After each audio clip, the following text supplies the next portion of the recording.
રાજકોટ શહેરના ward number 5માં dim વોલ્ટેજનો પ્રશ્ન હતો, તેનું નિરાકરણ કરાવવામાં આવ્યું। આ કામગીરી ધારાસભ્ય શ્રી ઉદયભાઈ કાંગડ તથા વોર્ડ નંબર 5ના તમામ કોર્પોરેટર દ્વારા આ નિરાકરણ કરાવવામાં આવ્યું। અહેવાલ જતીન પરમાર। જીતેન્દ્રભાઈ થાવરાજી, કોટન, મોરબી રોડ, સબ ડિવિઝન।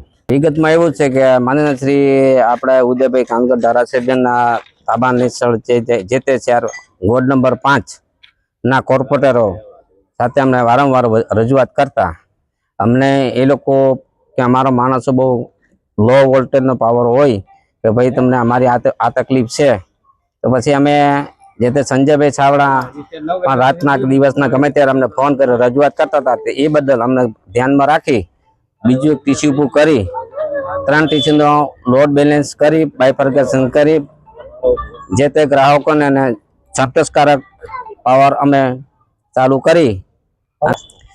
ખાસ તો હવે કંઈ કરવું ન પડે કેમ કે અમે મેન્ટેનન્સ ટીસી આ તે બધું કરી નાખ્યું, એટલે હવે પછી કંઈ પબ્લિકને પણ કાંઈ પણ એવો પ્રશ્ન આવશે નહીં કેમ કે આ બધું કરવામાં જરાક અમે મેન્ટેનન્સ કરવા માટે કેમ કે અમારે જરાક ટાઈમ જોઈએ અમારે, બરોબર। એટલે અમે 10 દિવસનો ટાઈમ આપ્યો તો નહીં ટાઈમે અમે બીજું ટીસી ઊભું કરી અને બાયફર્ગેશન કરીને સંતોષકારક જવાબ પબ્લિકને અમને પાવર મોકલી અને એ લોકોએ પૂછ્યું કે ભાઈ તમારો પાવર ફૂલ આવી ગયો? તો હા, કમ્પ્લીટ આવી ગયો। હવે કઈ વાંધો છે કે ના?